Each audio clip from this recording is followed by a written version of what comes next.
This is music theory made easy online with Mr. CHika. Welcome to the fourth video of my online music theory course. In the previous video, we learned the basic concept of notation, types of notation, etc. Our topic for today is staff notation. At the end of this class, you will learn the basic components of the staff like clef signs, the letter names of the notes of various staves, the great or grand staff, the open and closed score, ledger lines and spaces. I know that these are quite a lot, but don't worry. They are also quite simple to understand. So, let's take them one after the other. First, staff. Staff simply means 5 horizontal lines and 4 equal spaces that are between the lines. Next, clef signs. The clef is the sign that defines the staff or stave. It tells us the name of the lines and spaces of the staff. It also indicates the instrument or voice that is to perform a particular piece of music. The clef is always located on the left-hand side of the staff. So, without the clef sign placed on the stave, the staff would be nameless and it will be impossible to read notes on the staff. There are 4 basic types of clefs, but we will focus on only 2, that is the treble and the bass clef. The treble clef is also known as the G clef because it is drawn from the second line of the staff. So, when you have the treble clef on the staff's name becomes the treble staff or treble stave. Now, let's look at the names of the lines and spaces of the treble staff. First, the lines. We are going to name them from the bottom, which is from the first line to the top. These are the names. The first line is called E.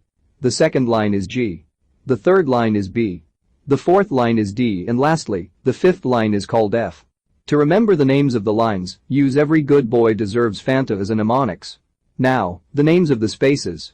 We will as well start from the bottom, which is the first space to name the spaces. The first space is called F. The second space is called A. The third space is called C. And the fourth space is E. You can use the spelling of the word face, just like the human face, to remember the letter names of the spaces. Next is the bass clef. This clef is also known as the F clef because it is drawn from the fourth line of the staff. The names of the lines are as follows. The first line is G. The second line is B. The third line is D. The fourth line is F. And the fifth line is called A. For easy remembrance, you can use "the good boy deserves Fanta" always as a mnemonics. The spaces are named as follows. The first is A. The second is C. The third is E.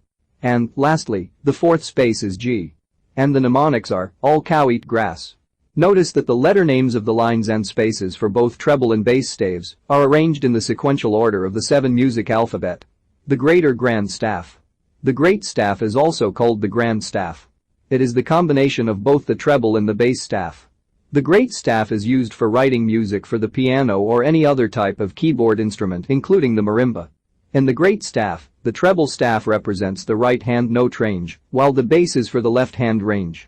The grand staff has what is called the brace, located on the left side of the stave which joins both staves. It indicates that both staves are meant to be played by the same instrument. The middle C demarcates the different note ranges of the 2 staves. Next is the open score.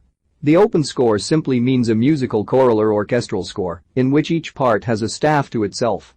It is also called the orchestral score. A closed or short score is a type of score in which 2 or more parts are put on the same staff, just like the grand staff. Sometimes you can use this type of score to notate music for 4-part voices like the soprano, the alto, the tenor, and the bass. It is also used to write music for the piano and other piano instruments. Finally, the ledger lines. Because the staff consists of only 5 lines and 4 spaces, it cannot accommodate other musical notes. The ledger lines help to accommodate other notes on the staff.